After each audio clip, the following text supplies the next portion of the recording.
Que el Señor bendiga a todos nuestros hermanos. Aleluya. Amén. Presentes. Amén. Que nos están viendo Gracias, en sus Señor. casitas, los que no pudieron venir, mi hermano Luis. Todas las personas que están ahí participando del chat de la Así transmisión es. en vivo, Amén. que han manifestado que no han podido venir, pero están viendo desde sus casitas. Dios les bendiga mucho.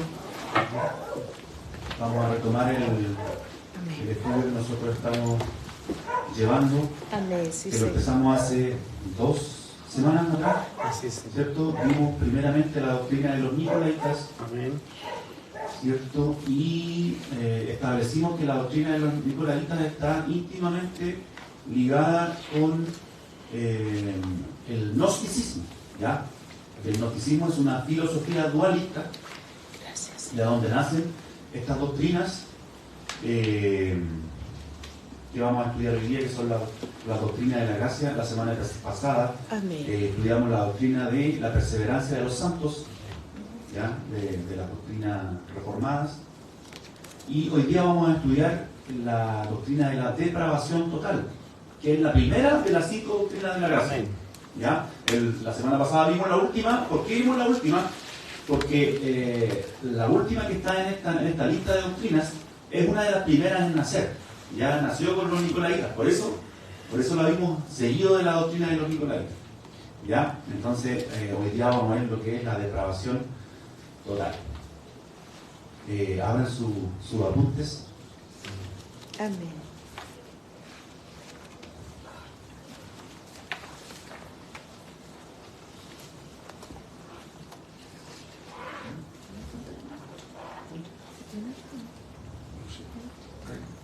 Sí tiene. Sí tiene.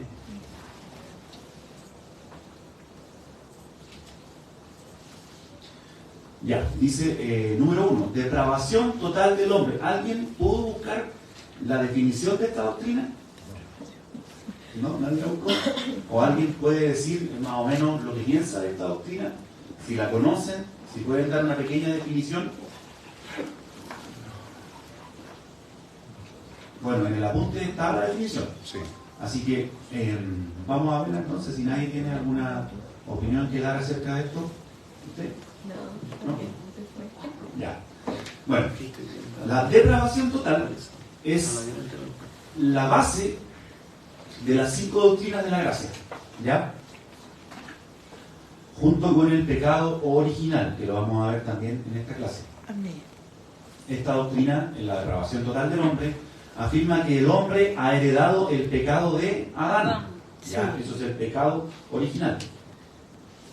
Y el hombre está totalmente depravado, corrompido, muerto en sus delitos y pecados, y no puede hacer el bien. No puede buscar a Dios ni hacer nada para salvarse. Ya esto está íntimamente entrelazado con la doctrina de la doble predestinación calvinista, o la doble predestinación de la doctrina reformada, que enseña que Dios antes de la fundación del mundo, ¿cierto? En su soberanía, Él eligió a unas personas para que fueran salvas y otras personas para que fueran condenadas. Ese es el calvinismo supralapsariano. Si es que lo quieren anotar por ahí, se llama de esa manera. Calvinismo supralapsariano, que enseña que Dios en su soberanía eligió a unos para salvación, que son unos pocos, y a otros muchos los eligió para condenación, ¿ya? Y un calvinismo que es un poquito más suave, que es el calvinismo infralapsariano, enseña que Dios eligió a unos para salvación y a los otros simplemente los dejó en su condenación. No los eligió para condenación, sino que los dejó solamente ahí, sin hacer nada, y por lo tanto se van a perder. Que es más o menos lo mismo, pero es como buscar un poquito el ajuste de la cosa para que no se vea tan feo. Amén. Porque la doctrina en realidad es muy fea, es una doctrina horrible. Si la comparamos con el amor de Dios en la Biblia. Amén. Sí, Señor. ¿Ya? Entonces, el hombre no puede hacer el bien, no puede buscar a Dios, ni hacer nada para salvarse. Así que, para ellos, primero es la regeneración del espíritu, después la fe, invirtiendo el orden de Juan 7, 37 a 39, así que nuestro pastor puede poner ahí la cita. Entonces, Esta doctrina enseña que una persona que no ha sido predestinada para salvación no va a ser salva aunque haga lo que haga. ¿Ya? Esto elimina totalmente el libre albedrío que creemos nosotros. Amén. Lutero consideraba que el ser humano está corrupto de tal manera que es incapaz de responder al llamado de Dios por sus propios medios. La caída no solo apartó al ser humano de Dios, además anuló la capacidad de interactuar y responder al Creador. O sea, el hombre no puede responder al llamado de Dios Así si es que no ha sido elegido, ¿ya? O predestinado para la salvación. Por lo tanto, el concepto de libre albedrío a la hora de responder a la invitación divina no existe, no es posible en esta teología. Contraria a esta teología, que es el calvinismo, está el arminianismo. ¿Ya? Arminio fue uno de los principales opositores a la teología calvinista. ¿Ya? Y de Arminio, uno de los discípulos de Arminio fue nuestro baluarte. ¿Quién fue? Juan. Calvino. Juan Wesley. Wesley. Perdón. Juan Wesley. Entonces, tenemos al calvinismo, ¿cierto? Y tenemos al arminianismo, Juan Calvino y Jacobo Arminio, ya dos teólogos que se contrapusieron. Ya el calvinismo es lo que nosotros estamos demostrando hoy día que es una falsa doctrina. Sí. Y el arminianismo se contrapone al calvinismo, pero coinciden en esta doctrina que es la depravación total. Ambas teologías tienen la misma creencia en este punto, ya en la depravación total y en el pecado original.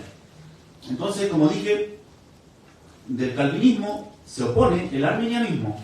Del arminianismo se deriva el arminianismo wesleyano. ¿Ya? Es por eso que nosotros muchas veces escuchamos en nuestras iglesias que hay gente que dice, hermano, tenemos que luchar por nuestra salvación. ¿Cierto? Sí. ¿Lo has escuchado? Sí. Bueno, eso también es erróneo, porque la salvación es por gracia, por medio de la fe, lo vimos, ¿cierto? Sí. Entonces, la salvación es un regalo. ¿Ya? La salvación es un regalo que no es dado por nuestras obras. Por lo tanto, es erróneo decir que tenemos que luchar por nuestra salvación, porque la salvación no la podemos obtener por esfuerzo o por obras. ¿Sí? ¿Nos queda claro eso? Sí. Ya.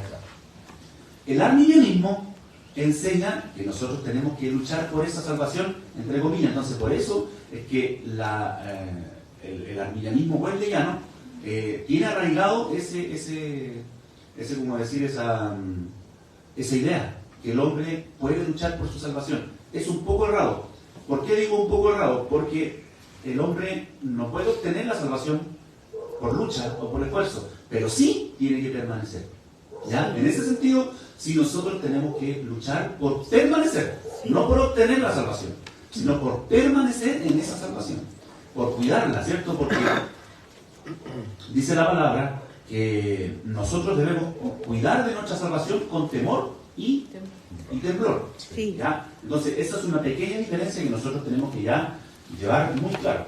Nosotros no podemos luchar por obtener la salvación, sino luchar por permanecer en nuestra salvación. Así Porque es. vimos la clase pasada que si nosotros nos apartamos de Cristo, perdemos esa salvación. Amén. Entonces tenemos que permanecer. Jesús dijo, apartado de mí, nada podéis hacer. Sí. O sea, el pámpano que en mí lleva fruto será limpiado, ¿cierto? Para que lleve fruto, Sí. o más fruto. Y el pámpano que no lleva fruto, o sea, el que no permanece, será cortado. Y lo echan al fuego y arden, ¿cierto? Dando una clara alusión a el infierno. O sea, la persona que un día pudo estar en Cristo, en otro momento de su vida se apostata, si rechaza la fe, puede llegar al infierno. Entonces, en ese sentido, tenemos que luchar por permanecer en nuestra salvación, porque la salvación está en Cristo, y en Cristo está segura. Pero nosotros tenemos que luchar por permanecer en Cristo. Amén. Eso es lo correcto. ¿Ya? Entonces, según esta teología, el hombre no puede hacer nada para buscar a Dios. Un hombre que no ha sido elegido, un hombre que no ha sido predestinado, una mujer que no ha sido predestinada, no puede elegir a Dios, no puede responder a Dios, no puede decir que sí a Dios, a menos que sea elegido. Por eso es que contradice o invierte lo que vamos a ver a continuación, que es Juan 7, del 37 al 39. Y comienzo leyendo. Juan 7, pastor. Amén. Sí. Juan 7, del 37 al 39. En el último gran día de la fiesta, Jesús se puso en pie y alzó la voz diciendo: si alguno tiene sed, venga a mí y beba. Amén. El que cree en mí, como dice la Escritura, o sea, ¿qué es lo que tiene que hacer primero? Creer. Creer. Sí. El que cree en mí, como dice la Escritura, de su interior correrán ríos de agua viva. Esto dijo del Espíritu que habían de recibir los que creyesen en Él. Entonces, la Biblia dice que los que creen reciben el Espíritu. Sí. ¿Cierto? El calvinismo dice lo contrario, que el Dios en su soberanía da el Espíritu a los elegidos para que puedan creer. O los primeros los transforma para que ellos puedan creer. Y si Dios no lo transforma, el hombre no puede creer de ninguna manera. Eso sería totalmente injusto. Porque ¿cómo Dios nos va a condenar si Él no nos ha dado la capacidad de poder creer? Porque Él nos demanda creer. El que cree en mí será salvo. Amén. ¿Cierto? Cree en mí y vivirás. Amén. ¿Cierto? Entonces, ¿cómo Dios nos puede exigir creer en Él si no nos ha dado la capacidad de creer? Entonces, eso es lo que enseña el calvinismo, que el hombre no puede creer a menos que Dios lo transforme. Pero la Biblia nos dice lo contrario, que el hombre primero tiene que creer y después de eso el Señor dijo, el Espíritu lo van a recibir los que creyesen en Él. Pues aún no había venido el Espíritu Santo porque Jesús no había sido aún glorificado. ¿Ya?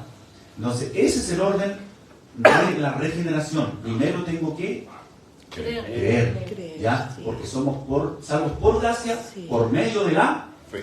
Fe. por medio de la fe. ¿Se entiende, hermano Luis, El que... micrófono pasa. sí, micrófono. Igual Se entiende, hermano Luis, que ese creer está sujeto a algo específico, es decir, a un mensaje específico. No solamente a una entidad, como decir, sí, yo sé que hay un Dios y la gente se imagina muchas cosas. Claro, una vez yo hablé con una hermana en una iglesia y me dijo, yo venía para la iglesia, estaba esperando la micro y dije, no, la micro que viene ahora, esa es la que me sirve. Y justo, hermano, justo vino la micro que me servía, ¿eso es la fe? No, porque uno puede tener la capacidad de creer en cualquier cosa. ¿Ya? Como dije en la clase pasada, ¿cierto? Hay gente que cree que el hombre viene del mono.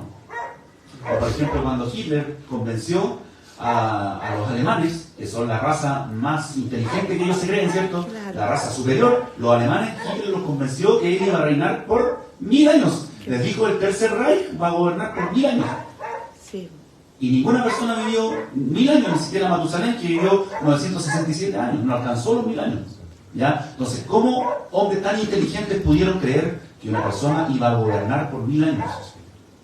Los engañó, los sedujo, los engatusó, ¿cierto? Pero esos hombres que creyeron en eso, Sí. cuando Jesús dice, ustedes saben interpretar cuando el cielo tiene regoles, ¿cierto? Es porque va a llover. Y cuando está despejado, porque va a haber buen tiempo. Claro. ¿Cierto? ¿Han leído ese pasaje? Sí.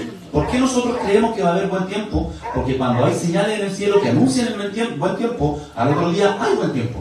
Entonces, cuando ese fenómeno se repite, nosotros confiamos en que eso es verdad. Amén. ¿Ya? Entonces, cuando alguien a nosotros nos convence de algo, nosotros podemos creer en eso. Una persona puede creer que se va a ganar la lotería, por ejemplo. Una persona puede creer que venimos del mono, por ejemplo. O puede creer en alguna ideología, la ideología comunista, la ideología que está de moda, no la quiero nombrar. Ustedes la saben, ¿cierto? Amén. Esa misma. Entonces, las personas, los seres humanos, están capacitados para creer en cualquier cosa que pueda para ellos ser verdad. O que alguien les puede comprobar que es verdad. ¿Ya? Alguien dijo por ahí, en el norte se cae la sal a pedazos y te la venden como sal del Himalaya. No sé si usted me lo preguntó, ¿no? Tienen la capacidad de convencer a las personas, esta sal del Himalaya porque es sal rosada. Y tienen la capacidad de venderla. Y la persona, ¿por qué la compra? Porque cree que viene del Himalaya. Porque alguien la convenció. Entonces, no todo en lo que nosotros podemos creer se puede llamar la fe salvífica. Nosotros podemos creer en cualquier cosa. Por eso es que también dijimos, cuando Moisés levantó la serpiente en el desierto, Sí. ¿cierto? Todas las personas que dirigían su mirada hacia él, recuerden que en ese pasaje está hablando Jesús con Nicodemo, Sí. Juan capítulo 3. Entonces, Jesús le está explicando a Nicodemo cómo es el nacer de nuevo. ¿Ya? Entonces Jesús le dice, las personas que dirigen su mirada hacia Cristo, así como los israelitas dirigieron su mirada a una serpiente de bronce, así pueden nacer de nuevo, pueden ser salvos. ¿Ya? ¿Cómo puedo ser salvo yo? Dirigiendo mi fe, que yo puedo creer en cualquier cosa. Si yo dirijo esa fe que puede creer en cualquier cosa que sea verdadero, la dirijo hacia Jesús, porque Él dijo, yo soy la verdad. Y la vida. Por algo lo dijo. Sí. Por algo Él dijo, yo soy la verdad, crean en mí. Si creen en mí, crean también en mi Padre. Amén. Yo soy la verdad, yo soy el camino y yo soy la vida. Dirijan su fe hacia mí. Amén. ¿Ya? Sí, sí. Eso es lo que el hombre tiene que hacer para ser salvo. No es creer en cualquier cosa, sino creer en Jesús y que Jesús nos da la salvación a través de su sacrificio. ¿Quedó claro? Así es. Ya. Entonces, sigamos con el apunte. Dice, interpretar literalmente la muerte por causa del pecado es un error. Según la Biblia, el hombre nace completamente inocente y libre de pecado. El pecado no es algo que se hereda, Ezequiel 18:20, ni se transfiere, es algo que se hace. 1 Juan 3:4. ¿Podemos leer, pastor? 1 Juan 3:4. Sí, podemos. Sí, vamos. La propia definición bíblica de pecado no cuadra con la doctrina calvinista de pecado heredado. 1 Juan 3:4. Todo aquel que comete pecado, ¿ya? Infringe también la ley, pues el pecado es infracción de la ley. Entonces, ¿quién es el pecador? ¿El que nace pecador o el que comete pecado? El que comete pecado. El que comete pecado. Entonces, el calvinismo dice que el hombre nace pecador. La depravación total dice que el hombre nace pecador, que nace con el pecado de Adán. ¿Ya? Pero la Biblia dice lo contrario, que el pecador es aquel que comete pecado, no el que nace con pecado o en pecado. ¿Ya? Los niños no son responsables moralmente. Deuteronomio 1:39. Deuteronomio 1, capítulo 1, verso 39. Y vuestros niños, de los cuales dijisteis que se servirían de botín, y vuestros hijos que no saben hoy ni lo bueno ni lo malo, ellos entrarán allá y a ellos daré y ellos la heredarán. Entonces, los niños no saben lo que es bueno y lo que es malo. Los niños están en un estado de inocencia. ¿Ya? Por algo el Señor Jesucristo dijo, dejad que los niños vengan a mí porque de ellos es el reino de los cielos. Si el niño naciera en pecado, no podría Jesús decir, los de los niños es el reino de los cielos, porque el reino de los cielos tendría pecado. ¿Sí o no? Claro. Bien. Sigamos. La depravación total es una doctrina nueva en su término, en su terminología. No se encuentra en la Biblia ni tampoco en la historia. Fue acuñada solo hasta el siglo XVI y XVII con Calvino y con Lutero. ¿Están entendiendo? En el siglo XVI y XVII. La Biblia misma contradice esta nueva doctrina. Por ejemplo, cuando Jesús vio a Natanael que se le acercaba, dijo de él, ¿qué dijo Jesús de Natanael? Era un verdadero israelita. He aquí un verdadero israelita en quien no hay engaño. Juan 1:47. Él no estaba totalmente depravado. ¿Ya se dan cuenta? Que si esta doctrina fuera verdad, Jesús habría dicho, este hombre está totalmente depravado. No lo habría halagado. Todas las partes de su cuerpo no estaban poseídas por el pecado, como enseña el calvinismo. Pues Jesucristo evaluó su estado antes de ser salvo al afirmar que es un verdadero israelita en quien no hay engaño. Aunque no era salvo, todavía Natanael no era salvo. ¿Ya? Todavía Natanael no había sido transformado, no había sido regenerado, no había sido salvo. Sin embargo, él antes de ser salvo, antes de ser regenerado, ya era un verdadero israelita, una persona buena. Jesús cuando le dice, ustedes siendo malos, ¿cierto? Saben dar buenas dádivas. El hombre puede hacer cosas buenas.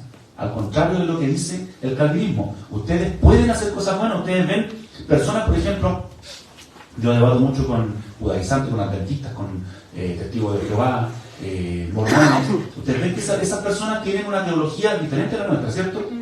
Ellos son sectarios porque piensan que el hombre es salvo por las obras que ellos hacen, y además ellos tienen textos sagrados, como por ejemplo la revista Atalaya, o los adventistas tienen los escritos de Elena de White, los mormones tienen el libro de Mormón, ¿cierto? Ellos esos libros los consideran sagrados y piensan que fuera de esa religión no hay salvación, ¿ya?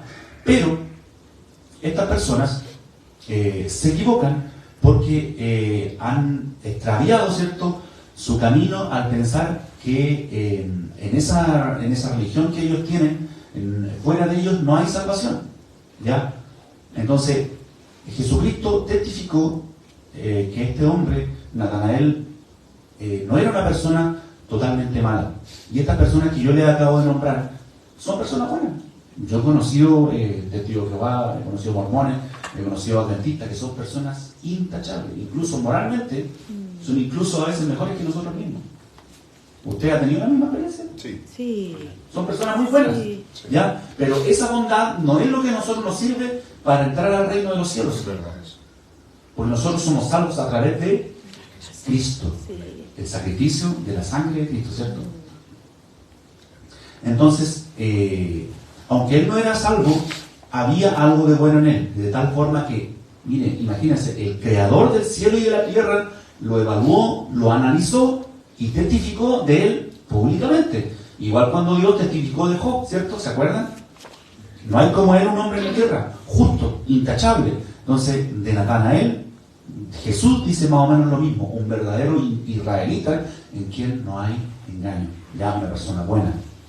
Otro ejemplo lo encontramos en Cornelio, quien tampoco era salvo como Natanael, pero Pedro testificó de él y de muchos en otras las naciones que aún, aunque están muertos espiritualmente, no están totalmente depravados ni totalmente inhabilitados para buscar y agradar a Dios, pues en toda nación se agrada del que le teme y hace justicia. Hechos 10:35. La frase pecado original, latín originate peccatum, se escribió formalmente por primera vez en la historia dentro de la teología católica romana, el año 397, o sea, el siglo IV, ya 397 después de Cristo. Esta frase envuelve una doctrina que hunde a todo ser humano en la culpabilidad de Adán y en una total depravación irremediable. En su interpretación privada de Romanos 7, del 7 al 25, Agustín de Hipona le escribió a Simpliciano, sucesor de Ambrosio de Milán, diciendo que el pecado se originó en la transgresión de Adán y quedó arraigado en el ser humano a través de su transgresión por el placer sexual. Él manifestó, porque yo sé que él, Pablo, dice que el bien no habita en mí, es decir, en mi carne, Romanos 7, 18. Ya esa es una declaración que hace Pablo, pero lo vamos a ver más adelante en su verdadero contexto. ¿De dónde viene lo que él dice que el bien no habita en él, dando a entender que el pecado sí? ¿Cuál sería la respuesta, excepto que éste venga de la transmisión de la mortalidad y la constante repetición del placer sexual? Hipona asociaba esta depravación total con el placer sexual. El primero se deriva del castigo por el pecado original. El hecho que el hacer el bien no está en nuestro poder es parte de los desiertos del pecado original. Eso es lo que decía Hipona. El problema radicó en que Agustín ignoraba mucho el griego o lengua original del Nuevo Testamento, porque nosotros sabemos que el Nuevo Testamento está escrito en griego. No hay ningún texto del Nuevo Testamento que haya sido escrito en un idioma que no fuera el griego, ¿ya? Por lo tanto, es muy importante que cuando nosotros tenemos alguna duda referente a alguna doctrina, alguna palabra que nos cause algún ruido, tenemos que ir al original. Es muy bueno, por ejemplo, consultar el diccionario Strong, que es una concordancia donde vienen las palabras originales en el Nuevo Testamento en griego y en el Antiguo Testamento en hebreo.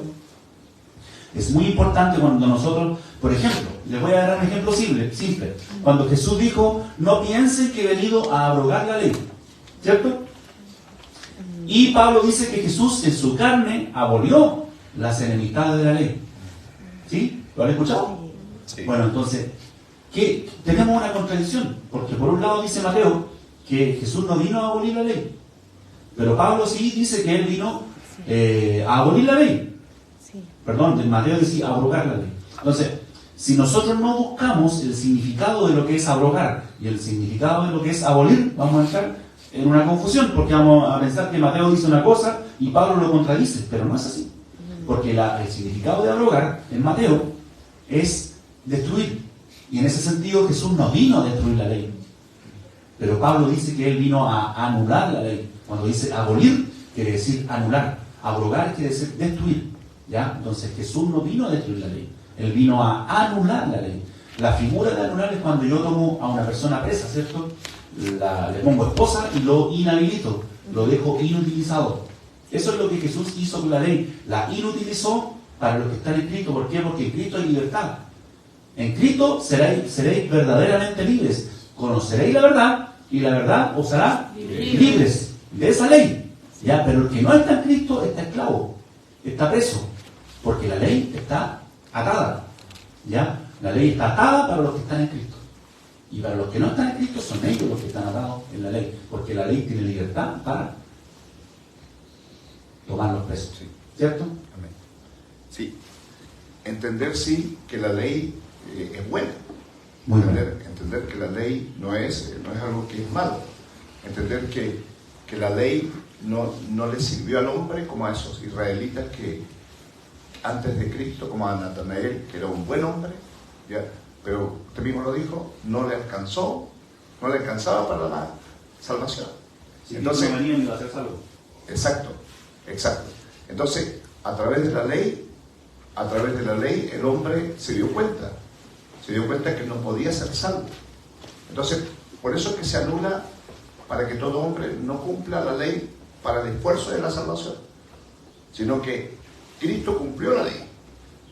Él la cumplió, y si yo creo que Él cumplió la ley, todos los mandamientos, inclusive los que agregaron los judíos en el Pentateuco, ¿no es cierto? 603, decía, ¿no es cierto?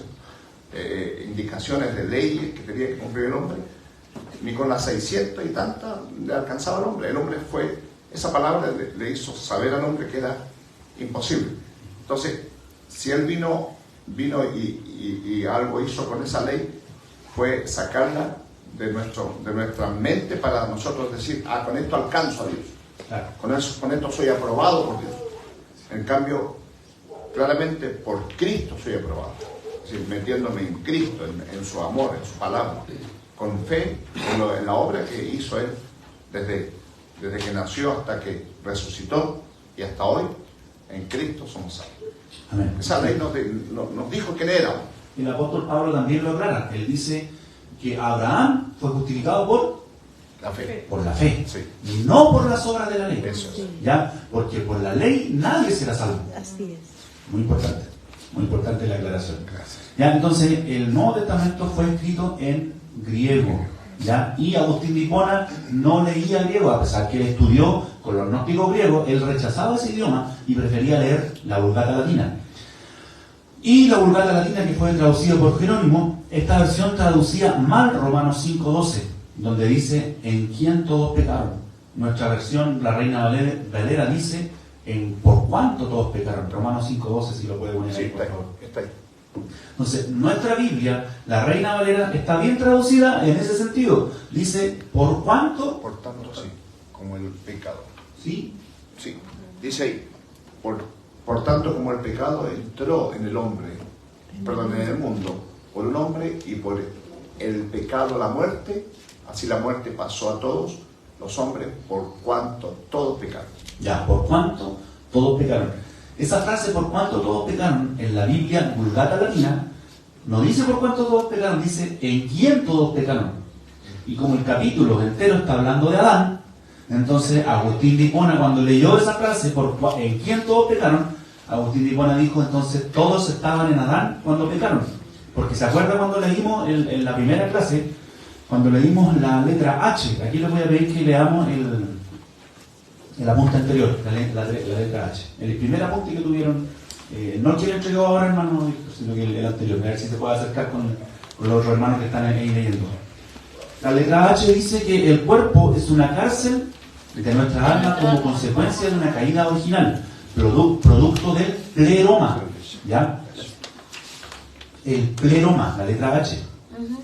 ¿Ya? ¿Qué es el pleroma? Es un elemento común a muchas doctrinas gnósticas. Se define como la unidad primordial de la que surgen el resto de los elementos que existen, o dicho de otra forma, la plenitud. El traducianismo. Esta doctrina enseña que todas las almas provienen de un alma originadora, en este caso de Adán. ¿Ya? De ahí proviene la enseñanza de Agustín de Hipona, de Tertuliano. Se le conoce como el padre del traducianismo. Él fue un apologista latino de Cartago, en la provincia romana de África. ¿Ya? Entonces, este hombre enseñaba que todos estábamos en Adán. Todas nuestras almas, ¿ya?, estaban dentro de Adán cuando Adán pecó. Por lo tanto, como Adán pecó y nosotros estábamos en Adán, cuando él pecó, todos pecamos, o todos pecamos en Adán. Él lo concluyó, ¿cierto?, porque leyó mal una traducción. Por eso es muy importante, hermano, y otro consejo que les doy: cuando lean la Biblia, no lean solamente una Biblia, lean varias Biblias. Pues yo cuando estudio algún pasaje complicado o controversial, leo por lo menos 10 traducciones diferentes. No es que las tenga físicamente, las tengo en entender. Ya, ojalá las tuvieran físicamente. Pero les voy a nombrar, por ejemplo, algunas que yo leo. La Biblia textual, cuarta edición. La Biblia de las Américas, la NBI, la NTV, la TLA, la Pechita, la Septuaginta, y así varias otras. La Palabra de Dios para todos, Dios habla hoy. ¿Ustedes las conocen, cierto? ¿Algunos han escuchado estas Biblias? Bueno, estas Biblias son todas diferentes, pero todas dicen lo mismo, pero con otras palabras, ¿ya? Entonces, hay veces en que, por ejemplo, la Reina Valera usó una palabra para traducir una palabra del griego y no tomó en cuenta el contexto, entonces se equivocó en poner esa palabra. Otra Biblia lo tomó de mejor manera, otra lo dice con otras palabras, pero dice lo mismo. Entonces es muy importante que nosotros leamos varias Biblias, no solamente la Reina Valera, para poder hacernos una idea de lo que realmente dice el pasaje. ¿Ya? Un consejo que les doy para interpretar la Biblia. Vamos a seguir con el apunte que nosotros tenemos ahora, que dice: Agustín defendió repetidamente su nueva interpretación de Romanos 12 frente a los argumentos bíblicos de Julián de Eclanum, quien fue el principal opositor y sabía griego, y también tenía acceso a un texto correcto. El texto griego es el más correcto.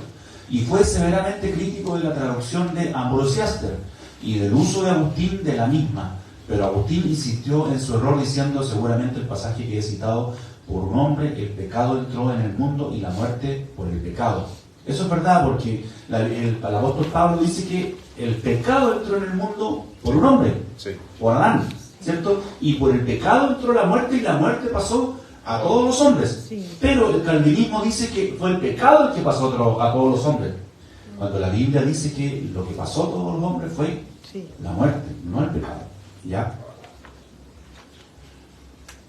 Cuando Pablo dice todos pecaron, está hablando que tanto gentiles como judíos, o sea, ellos, ¿cierto? No está hablando que todos los seres humanos pecaron, sino que los judíos y los gentiles están todos encerrados bajo la misma situación, que ellos pecaron. Por eso dice que encerró todo bajo pecado. ¿Ya? No está hablando de las personas en particular, sino que está hablando en general en Romanos 3:23 y Romanos 5:12. ¿Ya? Por cuanto todos pecaron. Una opción de rebeldía individual de cada ser humano, y no la de Adán por todos los seres humanos. Es muy diferente. ¿Ya? Entonces, ¿nos queda claro? Amén. Que las personas pecan individualmente. Cuando la Biblia dice todos pecaron, no está generalizando. Porque si fuera una individualización, serían todos pecadores. ¿Y dónde quedó Natanael, por ejemplo? ¿Dónde queda Enoc, que fue arrebatado? La Biblia dice que la paga del pecado es la muerte. Pero Enoc no murió. Elías tampoco murió. Eso quiere decir que ellos no pecaron. Porque cuando Pablo está hablando que todos pecaron, está hablando de judíos y gentiles. Por eso es muy importante leer el contexto completo. Claro. El capítulo completo, donde habla, ¿cierto?, en Romanos 3 y Romanos 5. Ojalá leyéramos el capítulo anterior y el capítulo que viene después, para que nos formemos un contexto más amplio de lo que realmente está hablando. Cuando Pablo dice todos pecaron, no está diciendo que todos los seres humanos son pecadores. No, los niños no son pecadores. Los autistas no son pecadores. los niños con síndrome de Down no son pecadores, porque ellos son amorales, ¿cierto? Ellos no tienen el sentido de la maldad en su vida. Usted no puede acusar a un niño Down que es malo. Un día vi un video de estos que salen en Facebook, un reel, estaban jugando a apostar, creo que al piedra, papel o tijera, y el que ganaba le pegaba una cachetada al otro. Y eran dos hermanos, uno era Down y el otro era normal. Entonces el normal le ganó y le pegó una cachetadita al otro. Y el otro después ganó y le hacía hacer así, y usted le hacía así y le dio un beso. Porque son personas tan tiernas, Claro. dentro de ellas no tienen maldad dentro de ellos. ¿Se dan cuenta? Que no podemos decir todos pecaron así a la ligera sin examinar el texto. Cuando escuchamos que todos pecaron, cuando lo dice Pablo en Romanos 3 y en Romanos 5, está hablando de judíos y gentiles. Todos ellos están bajo pecado, pero no está diciendo que todos los seres humanos han pecado. Por ejemplo, Sadrach, Mesach, Abednego, Daniel en Babilonia, Job, Lot, Yo lo he escuchado. Noé. Que todos pecaron. Sí, nosotros siempre hemos escuchado eso, Sí. que todos pecaron y nadie se salva de eso, ¿no? Porque ya vimos que Natanael, ¿cierto? Aunque no era salvo, era una persona buena, aunque él necesitaba a Cristo para ser salvo, Claro. ¿ya? Pero no quiere decir que él haya estado bajo pecado, o que haya vivido una vida de pecado, ¿no? Yo tuve una tía, mi tía Tina, ¿qué podía decir yo de ella? Viví toda la vida con ella hasta que falleció. Nunca vi en ella una maldad, un gesto de maldad, una intención de maldad. Lo puedo decir yo, ¿cierto? Los que la conocimos. Y ustedes, muchos han conocido personas, abuelitas, ¿cierto? Que nunca en su interior ha habido un pequeño, ni siquiera un pequeño impulso de maldad. ¿Ya? Entonces es muy diferente decir esta persona es pecadora a esta persona necesita salvación. Porque muchas veces la salvación no tiene que ver con el pecado, sino tiene que ver con aceptar a Cristo. Es muy diferente, porque una persona puede ser muy buena, pero igual necesita a Cristo para ir al cielo. Sí. Y una persona puede ser muy mala, ¿cierto? También necesita a Cristo. Amén. El apóstol Pablo, ¿cuánta obra misionera no hizo? ¿Cuántas cosas buenas no hizo por el Evangelio? Y llegó al mismo lugar que llegó el ladrón que estaba al lado de Jesús, que no hizo ninguna obra buena. Lo único que hizo fue creer.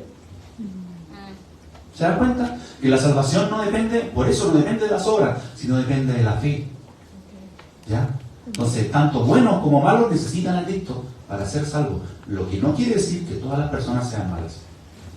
Los cánones de Dort, el siguiente punto que viene ahí.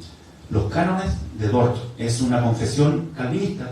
Los calvinistas se suscriben a varias confesiones, la confesión bautista, la confesión de Westminster, los cánones de Dort, entre otras. Y esta dice, los hombres han pecado en Adán y se han hecho reos de maldición y muerte eterna. ¿Ya? Eso dice los cánones de Dort, capítulo 1, artículo 1. Los hombres han pecado en Adán. ¿Por qué? Porque el gnosticismo enseña que toda la materia está totalmente depravada y corrompida. Solo lo espiritual es bueno, lo material no puede ser bueno y lo espiritual no puede ser malo. A no ser que intervenga el conocimiento secreto, que lo estudiamos, ¿cierto? Esta es la base del pensamiento fatalista del determinismo de los dioses griegos de la filosofía gnóstica. La filosofía gnóstica es una filosofía que enseña el fatalismo y el determinismo de los dioses griegos. Ya el proceder de los dioses griegos decía, esta persona va a ser de esta manera y le va a acontecer esto, determinista, ya como un dios autoritario, como un dios tirano, pero ese no es el Dios de la Biblia. Agustín de Hipona estudió durante 10 años el gnosticismo con los maniqueos griegos, o sea, esta filosofía. ¿Ya? Y Agustín de Hipona fue un monje que antes de ser monje católico, él estudió 10 años, ¿cierto?, del gnosticismo y se convirtió al catolicismo. Y escribió muchos artículos, fue un gran teólogo en su tiempo, pero dentro de sus limitaciones. 10 siglos después, los monjes, que se llama monjes agustinos, dentro del catolicismo hay varios tipos de monjes, ¿cierto? Están los jesuitas y dentro de ellos también están los agustinos, los monjes agustinos. ¿Por qué se llaman monjes agustinos? Porque estudiaron bajo la doctrina de Agustín de Hipona, ¿ya? Él. Entonces, esta falsa doctrina del pecado original y depravación total, que nacieron en el siglo IV con Agustín, también incluye a los niños. El calvinismo asegura que los niños nacen siendo una masa de perdición, por lo tanto los bebés que mueren van directamente al infierno. Este es un punto donde también nace la tradición de bautizar a los niños para limpiarlos del pecado original. ¿Ya?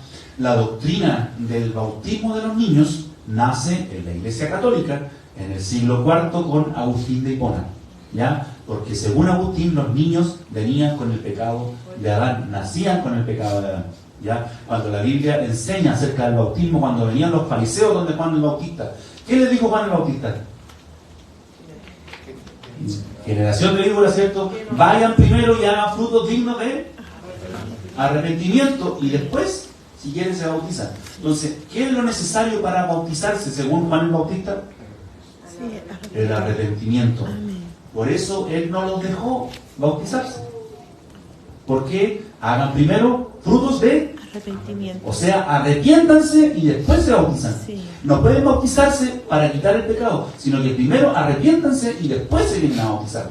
Cuando Jesús dijo, si alguno viene a ofrendar y se acuerda que tiene un pleito con su hermano, vaya primero, arregle el problema con su hermano y después venga a ofrendar. Es lo mismo. Juan el Bautista está diciendo exactamente lo mismo. Si usted viene a bautizarse, no lo haga. Si no, se ha arrepentido. Vaya primero, arrepiéntase, ore en su habitación, ¿cierto? Arrepiéntase, llore delante de Dios, derrame su corazón, cambie su actitud y después venga a hacer un acto de fe, que es el bautismo. ¿Puede hacer eso un niño? No. Porque recién vimos que los niños son inocentes. Sí. Entonces, para bautizarse tiene que haber un arrepentimiento. ¿Ya? Por eso que se espera el estado de la conciencia. Incluso en la cultura judía, el Bar Mitzvah, que es la celebración que hacen los niños a los 12, 13 años más o menos, se hace en el estado de la conciencia. Ahí ellos se suscriben a las leyes de Moisés, a la religión de Moisés, porque antes no pueden hacerlo, porque no están en un estado de conciencia. ¿Ya?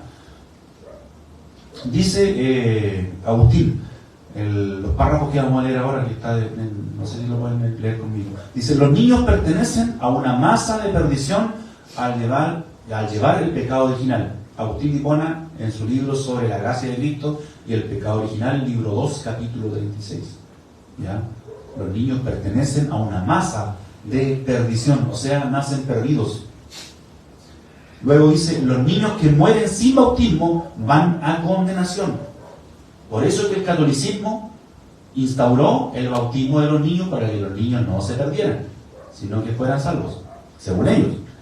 Eso lo dice Agustín de Hipona sobre el mérito y el perdón de los pecados y el bautismo de los infantes, libro 1, capítulo 21, párrafo 34.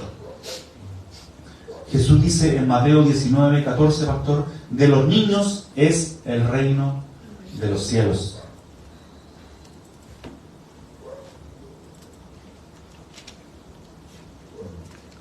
Pero Jesús dijo, dejad a los niños, venid a mí, Y no no se los impidáis, porque porque de los tales es el reino de los cielos. ¿Por qué? Porque son inocentes. Porque en ellos no hay pecado. Porque ellos hay una necesidad. Porque ellos imitan al Padre. Porque ellos quieren ser como el papá. ¿Verdad? Gabriel, cuando tú eras chico, ¿querías ser como tu papá? ¿Sí o no? Ahora igual. Ahora también. Es algo que todos los niños anhelan en su inocencia. ¿Por qué? Porque el papá es la referencia que ellos tienen, el referente, lo que ellos quieren ser. Yo cuando era chico también quería ser como mi papá. ¿Ya? Eso es natural en todos los niños porque ellos absorben la conducta del padre.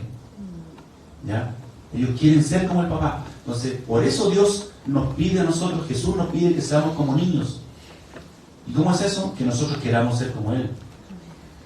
Que nosotros queramos crecer y ser como Él. Eso es lo que significa ese texto. Que nosotros queramos adoptar la imagen que Él tiene, ser como Él es. Entonces, con esta frase, esta pequeña frase, Jesús destruye el pensamiento gnóstico de Agustín. Los infantes no nacen con un pecado original. Los bebés no son conscientes del pecado moral, como vimos en Deuteronomio 1:39. Y vuestros niños, de los cuales dijiste que servían el botín, y vuestros hijos, que no saben hoy lo bueno ni lo malo, ellos entrarán allá y a ellos les daré y ellos la heredarán, la tierra.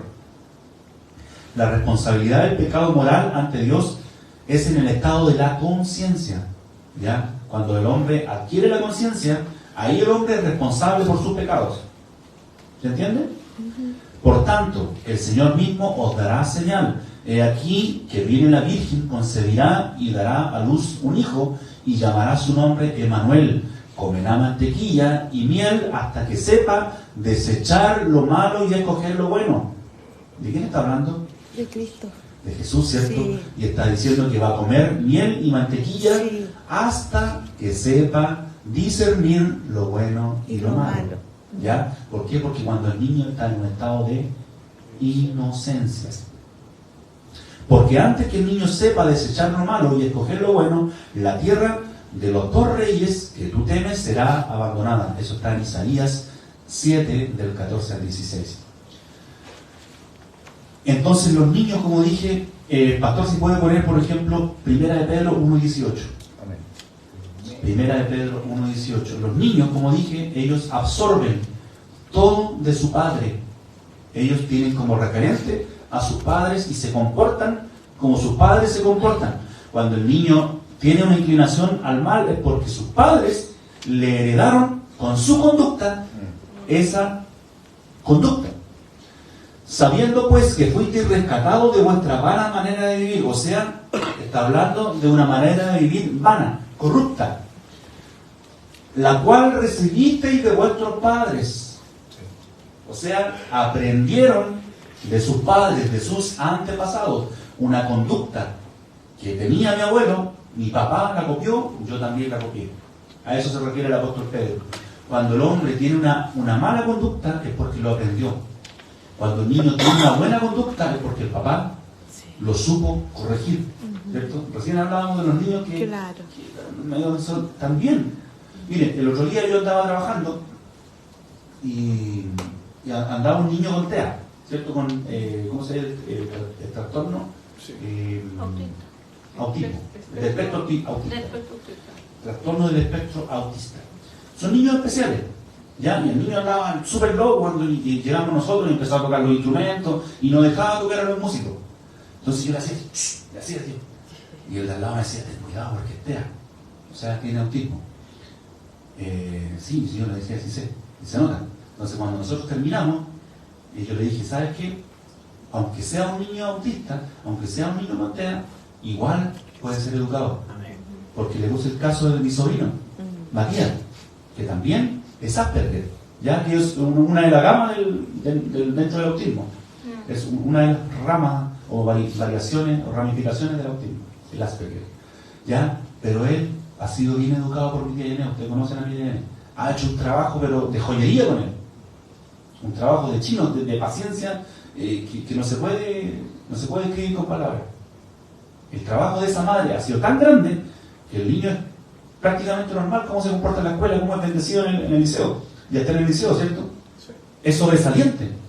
Y es una persona respetuosa, no una persona que anda molestando. ¿Se da cuenta? Entonces yo le decía a mi colega, aunque sea un niño autista, igual necesita la educación, igual puede ser educado, Amén. igual puede ser corregido, Amén. porque los niños absorben todo. Amén. ¿Ya? Así es. Entonces, cuando el hombre tiene una conducta mala, dice el apóstol Pedro que es por eso, es porque es una conducta que aprendió de los padres. Anoten por ahí ese versículo, por favor, porque a mí se me olvidó anotarlo ahí en el apunte. Es Primera de Pedro 1:18.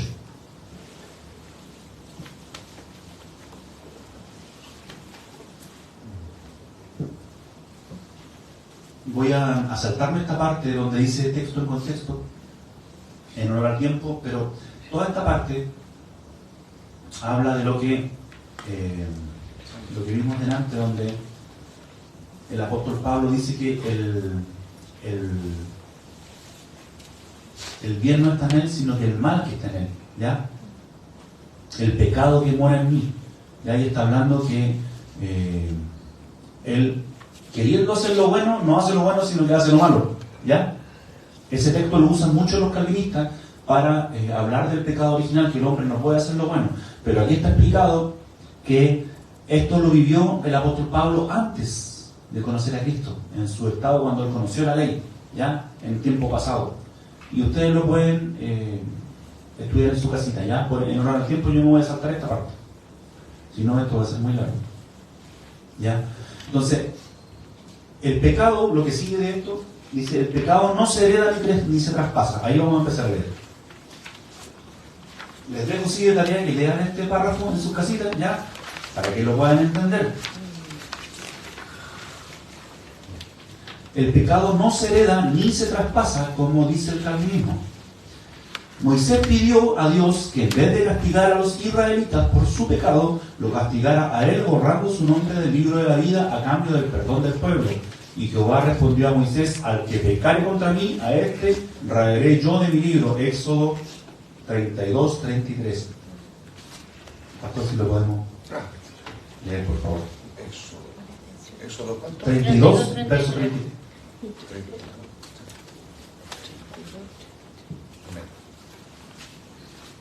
Y Jehová respondió a Moisés, al que pecare contra mí, a este raeré yo de mi libro. Entonces, cuando el pueblo pecó, Moisés intercedió a Dios y le dijo, Señor, castígame a mí, pero no castigue al pueblo. ¿Ya? Entonces, ¿qué le dijo el Señor? No. Al que peque contra mí, a ese yo lo voy a castigar. ¿Por qué? Porque, por ejemplo, ustedes dos, pastor y la pastora, si usted peca, yo no lo voy a castigar a él. Si yo me pongo en el lugar de Dios, Claro. si yo soy Dios y usted peca, yo no lo puedo castigar a él. Cada uno es responsable de su pecado. Eso es lo que le está diciendo Dios a Moisés. Si usted peca, yo lo voy a castigar a usted. Si usted peca, yo lo voy a castigar a usted, no a ella. ¿Ya? Eso es lo que le está diciendo Dios a Moisés. Aunque ella me influye. Sí, sobre todo cuando me da comida. Con esto quedó absolutamente claro que el pecado de una persona no se puede imputar a otra. El pecado no se hereda ni se traspasa, como enseñó Agustín al leer la Vulgata Latina. Los padres no morirán por los hijos, ni los hijos por los padres. Cada uno morirá por su propio pecado. Deuteronomio 24, 16. Deuteronomio 24, 16. Los padres no morirán por los hijos, ni los hijos por los padres. Cada uno morirá por su pecado, por su propio pecado. Lo que acabamos de decir, ¿ya? Dios no va a imputar a una persona el pecado de otra persona. Sería injusto, y Dios no es injusto. Dios es un juez justo, ¿ya? Sí. Cada cual morirá por su propia maldad. Jeremías 31, 29 y 30, pastor, por favor. Jeremías 31, 29 y 30. Capítulo 31, versos 29 y 30. Amén. En aquellos días no dirán más, los padres comieron las uvas agrias y los dientes de los hijos tienen la dentera, sino que cada cual morirá por su propia maldad. Los dientes de todo hombre que comiere las uvas agrias tendrá la dentera. O sea, ¿qué le está diciendo Dios a Jeremías? Si yo como padre como uvas agrias, no va a ser mi hijo el que va a tener problemas en los dientes, o el que va a tener las consecuencias de lo que yo haga, ¿cierto? Sino que si yo cometo algo, yo voy a pagar las consecuencias de lo que hago. Y si mi hijo lo hace, mi hijo va a tener las consecuencias, ¿ya? Porque la salvación, como decimos siempre, es personal. No porque yo sea salvo, mi hija va a ser salva, o porque yo sea salvo, mi esposa va a ser salva, o porque ella es salva, yo voy a ser salvo. No. Cada cual es individual. ¿Ya? ¿Se entendió? Amén. Ezequiel 18:4.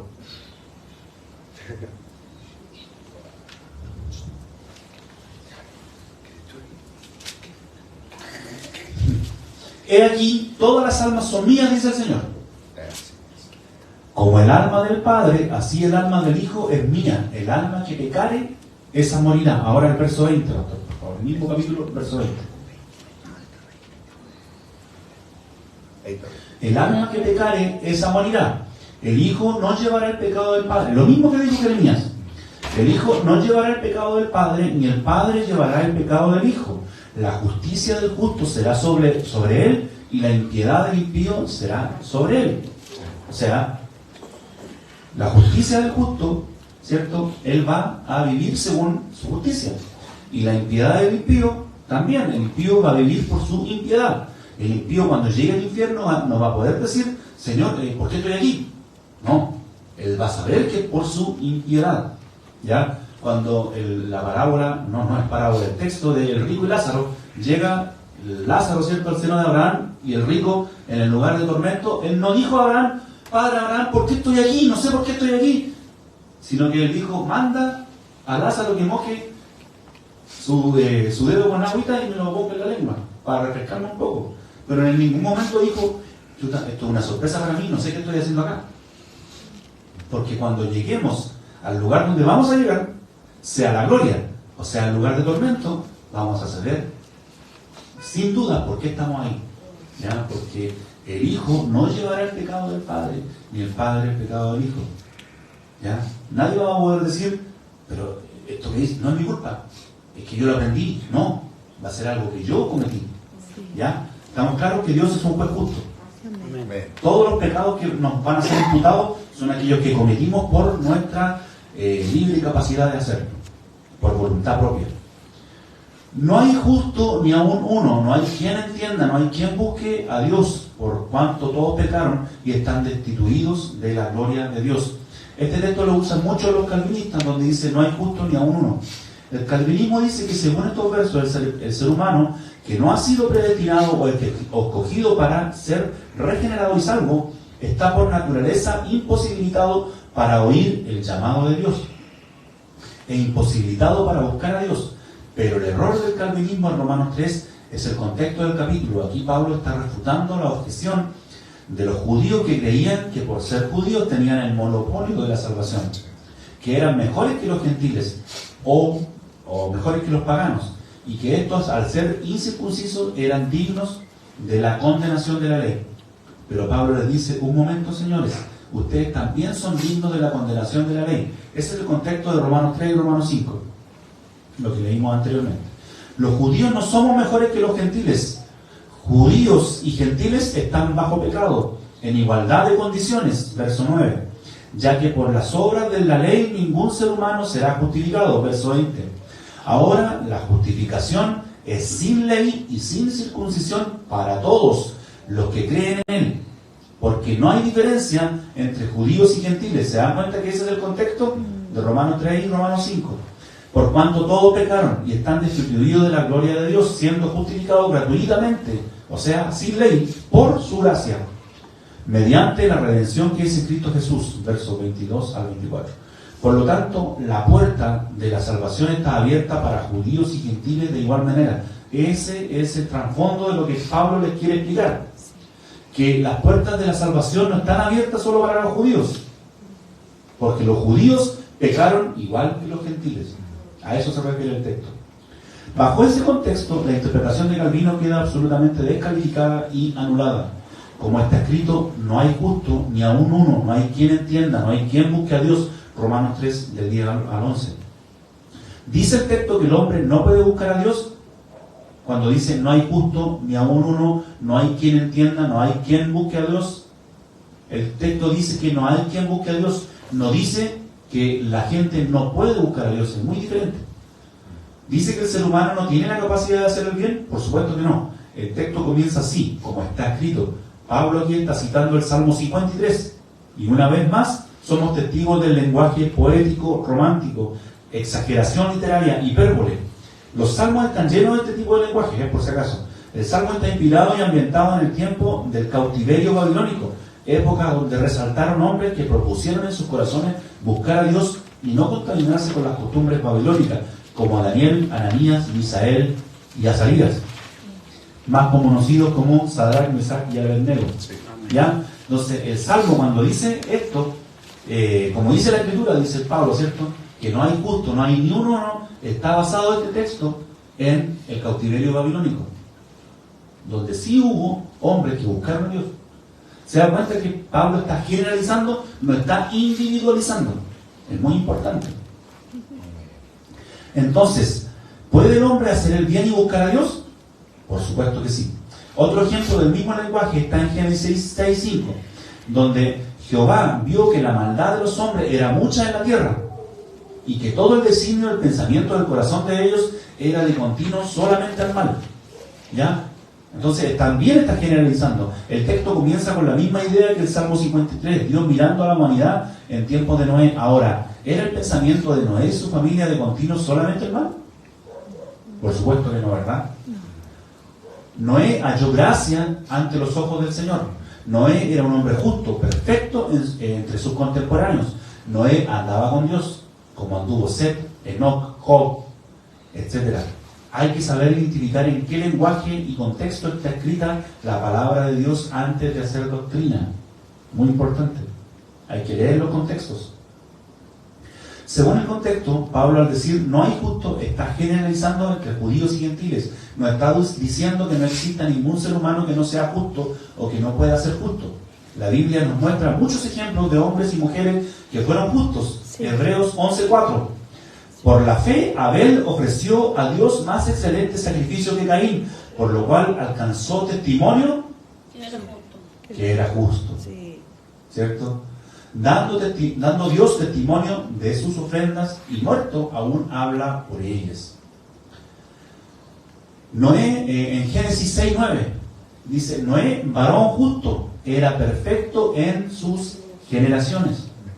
Números 32:12, Caleb y Josué fueron perfectos en pos de Jehová. Muy importante, ¿ya? El hombre no es malo por naturaleza. Caleb y Josué fueron perfectos delante de Jehová o en pos de Jehová. Job 1:1 dice que Job era hombre perfecto y recto, temeroso de Dios y apartado del mal.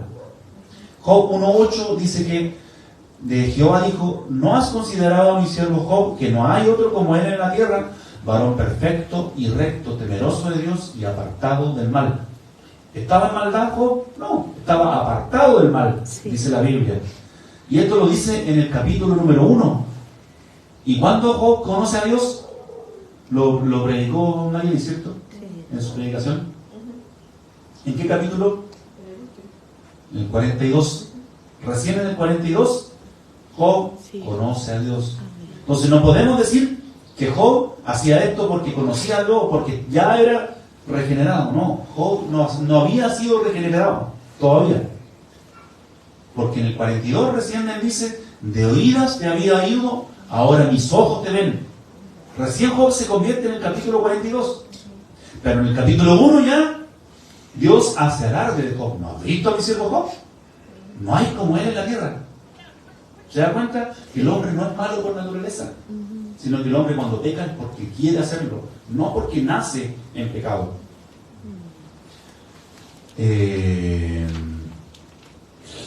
Segunda de Samuel 22, del 21 al 22. Capítulo 22, versos 21 y 22. Segunda de Samuel. Jehová me ha premiado conforme a mi justicia. Conforme a la limpieza de mis manos me ha recompensado, porque yo he guardado los caminos de Jehová y no me aparté impíamente de mi Dios. Aquí el escritor está diciendo que él ha andado en rectitud delante de Dios. Ve que el hombre no necesariamente va a ser siempre pecador. Primera de Reyes 15:14 y Segunda de Crónicas 15:17 dice lo mismo, que el corazón de Asa fue perfecto toda su vida. O sea, este hombre nunca apartó su corazón de la rectitud delante de Dios. Así es. ¿Se dan cuenta?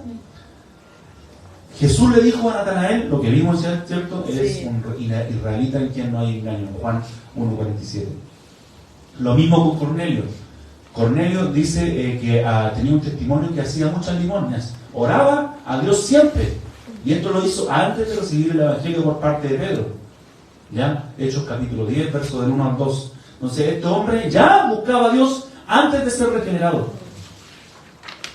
Por lo tanto, no es como dice el calvinismo que el hombre tiene que ser regenerado para que pueda buscar a Dios, que el hombre tiene que ser predestinado para que pueda buscar a Dios, y si no es predestinado, si no es regenerado, no puede buscar a Dios. No es así, eso es mentira. Entonces, pregunta, ¿puede el hombre buscar a Dios estando muerto en delito de pecado? Por supuesto que sí. Estar muerto en delito de pecados es una metáfora. Los calvinistas toman esta situación como algo literal. Ellos dicen cuando Dios le dijo a Lázaro, sal fuera, ¿cierto? Ellos dicen, no fue Lázaro el que aceptó, sino que fue Dios en su soberanía que lo resucitó. Y está bien, porque así fue. Pero ellos toman esto para aplicarlo a la salvación. Y dicen que una persona que está perdida no puede aceptar a Dios, no puede buscar a Dios, no puede responder a Dios al Evangelio si es que no ha sido predestinado por Dios para hacerlo. ¿Ya? Y toman esto como si fuera literal, cuando en realidad estar muertos en delito y pecado es una metáfora. No quiere decir que el hombre no pueda aceptar a Dios, porque si realmente estuviera muerto, tampoco podría pecar. Los muertos no pecan, ¿verdad? Entonces, ¿podemos buscar a Dios? Claro que sí, porque esta es una metáfora, no es literal, y no implica imposibilidad, inhabilidad o incapacidad de hacer el bien o de buscar a Dios. La Biblia dice en Hechos 16:31, cree y serás salvo. No dice, te voy a salvar para que creas, como dice el calvinismo. ¿Ya? Es al revés, cree y serás salvo. Amós 5:4 dice, búscame y vivirás. No dice, yo te voy a regenerar para que me puedas buscar, como dice el calvinismo. No, es al revés. Juan 11:25 dice, el que cree en mí, aunque esté muerto, vivirá. ¿Qué dice el calvinismo? Que Dios primero te tiene que resucitar para que puedas creer. Y la Biblia dice lo contrario. Dice que primero tienes que creer para que Dios te pueda resucitar. ¿Ya? Despiértate tú que duermes y levántate de los muertos. Primero tienes que despertar y levantarte de los muertos, y recién te alumbrará Cristo. El calvinismo dice lo contrario. Dice que primero tienes que ser elegido, tienes que ser predestinado, tienes que ser regenerado, y si no tienes esas cosas o esos requisitos, no vas a poder nacer de nuevo, no vas a poder ser salvo. Pero la Biblia dice lo contrario. Eso está en Efesios 5:14. ¿La fe es un don de Dios solo para sus elegidos? Si es así, porque el calvinismo dice que la fe, como el hombre no puede ser salvo, ¿cierto? El que no ha sido predestinado, ellos dicen que la fe salvadora Dios se la da solamente a sus elegidos y que solamente esas personas pueden creer. Entonces, si es así, ¿por qué Jesús le reclamó a sus discípulos tener poca fe? ¿Cierto? En Mateo 8, verso 26 dice, ¿por qué teméis, hombres de poca fe? ¿Por qué una mujer griega, sirofenicia, que no pertenecía a sus escogidos, tiene una fe más grande que los discípulos escogidos? Mateo 15 y Marcos 7. ¿Por qué un centurión romano que no pertenece a los escogidos tiene más fe que toda una nación escogida? Porque Israel es una nación escogida, Romanos capítulo 9. ¿Ya? Entonces, un centurión romano, dice Mateo 8 y Lucas 7, que este hombre tenía más fe que toda la nación junta. ¿Sí o no? Sí. ¿Por qué? Porque la fe salvadora no proviene de la gracia, como enseña el calvinismo, sino que la fe salvadora proviene del oír las buenas nuevas del Evangelio. Romanos 10:17. La fe es por el oír, y el oír la palabra del Evangelio. Estas buenas noticias del Evangelio están disponibles para toda criatura. Mateo 16:15. No solo para los elegidos o escogidos. La corriente teológica gnóstica de los reformados calvinistas enseña que Dios tiene que salvar para que puedas tener fe y creer en Él, pero la Biblia dice lo contrario. Primero tienes que dar un paso de fe o hacer un acto de fe, y por esa fe en Jesús Dios te salva. Porque la fe no es una obra, Romanos 4:5. Que se haga conforme a tu fe, como dice Mateo 9:27. Esto muestra que el ser humano tiene su propia fe. Que se haga, muchas veces Jesús dijo, según tu fe, sea hecho. O que se haga conforme a tu fe. No dice la fe que yo te di, sino que dice tu fe, porque la fe es propia del individuo, como también dice Romanos 4:5.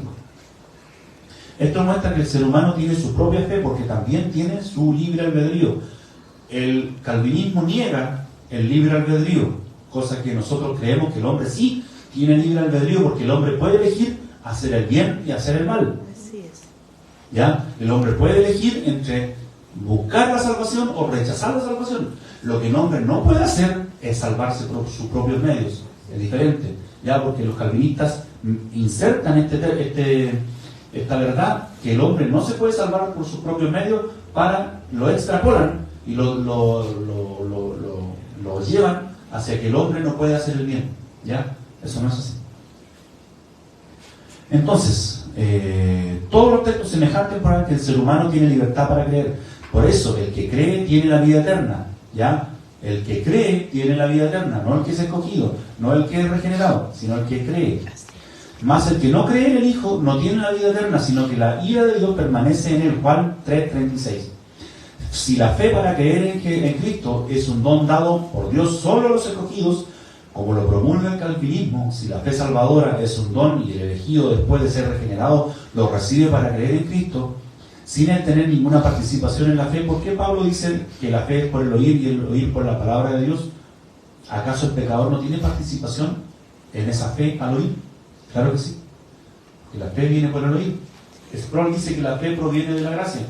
R.C. Sproul, que es Roberto Carlos Sproul, son las iniciales R.C. Sproul, Roberto Carlos dice que la fe proviene de la gracia. Y todos los calvinistas van a decir que la fe proviene de la gracia, porque ellos tienen muy pegada esa palabra, la soberanía y la gracia. Pero la Biblia dice que la fe no viene de la soberanía ni viene de la gracia, que la fe viene por el oír, y el oír por la palabra de Dios. ¿Ya? Entonces, no creamos a estas falsas doctrinas. Dios es el que da a todo el linaje de los hombres vida y aliento y todas las cosas necesarias para que le busquen y le hallen. Hechos 17, del 25 al 27.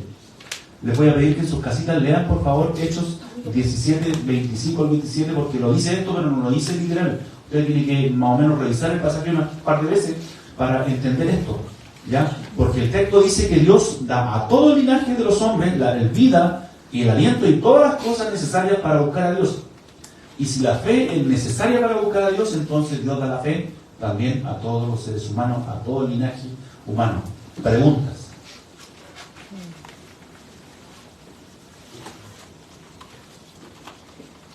¿Alguna pregunta? ¿Alguna duda que tengan?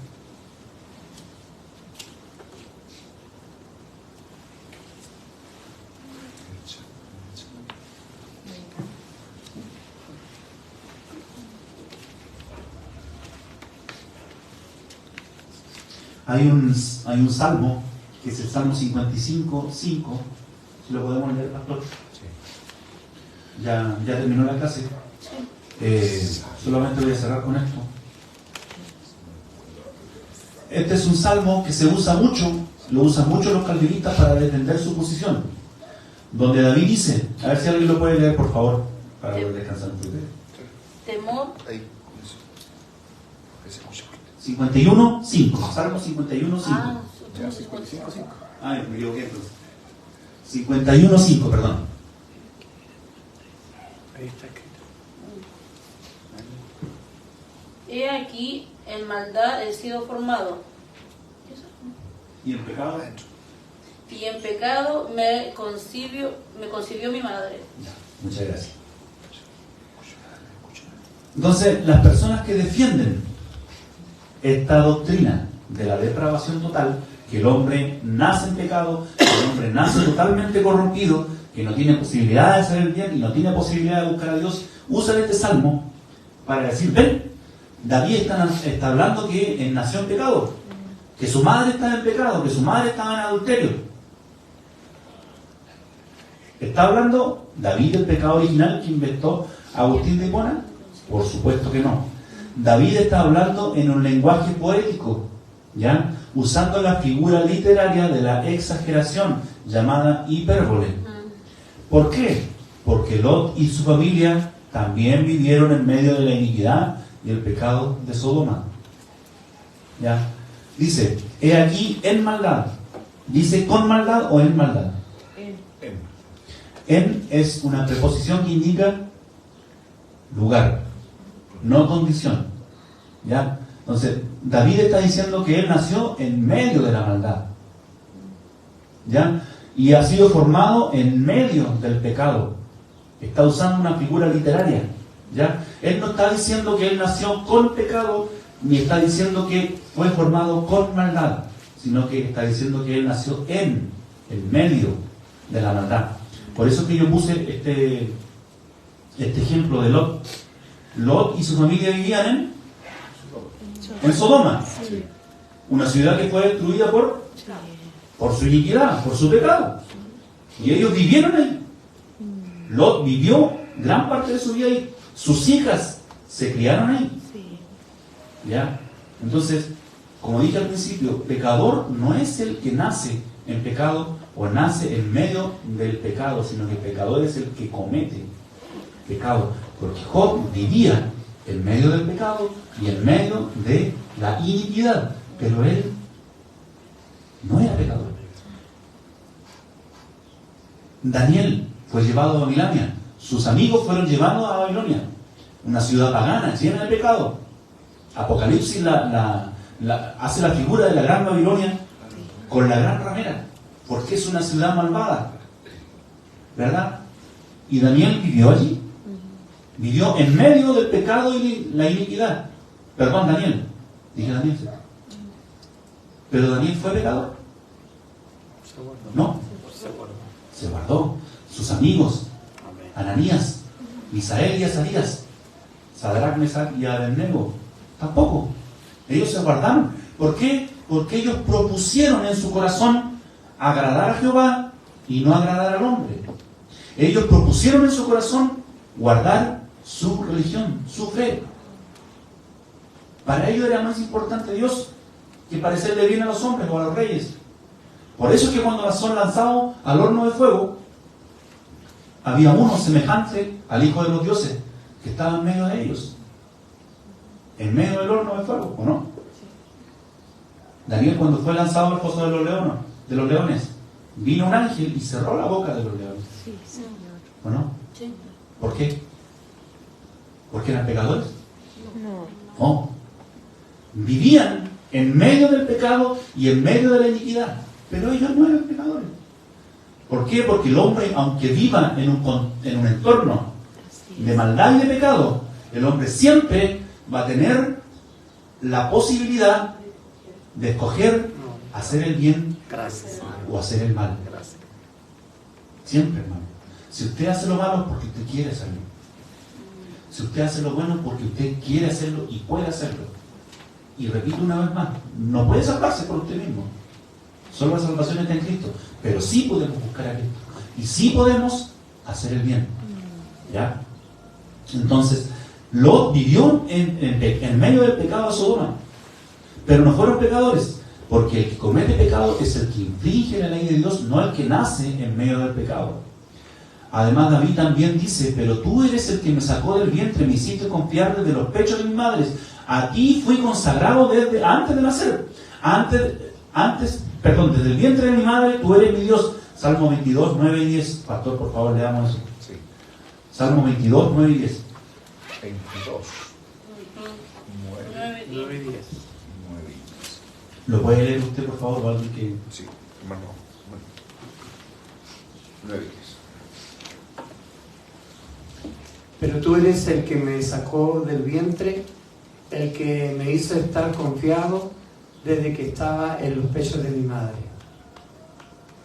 Sobre ti fue echado desde antes de nacer, desde el vientre de mi madre, tú eres mi Dios. Amén. ¿Se da cuenta que aquí David está diciendo totalmente lo contrario? ¿Se da cuenta? En el Salmo 51 él dice: nació en pecado, en iniquidad.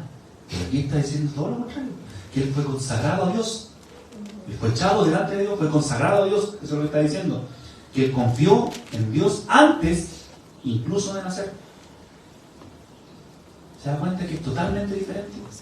Porque cuando leemos la Biblia en su contexto, según las herramientas literarias que usaron los narradores o los escritores bíblicos, porque estas son recursos literarios, ellos están usando el lenguaje poético. ¿Por qué? Porque David no puede confiar en Dios estando aún en el vientre de su madre, porque todavía no tiene su cerebro desarrollado, él todavía no puede confiar en nada, porque todavía no sabe lo que es bueno y lo que es malo.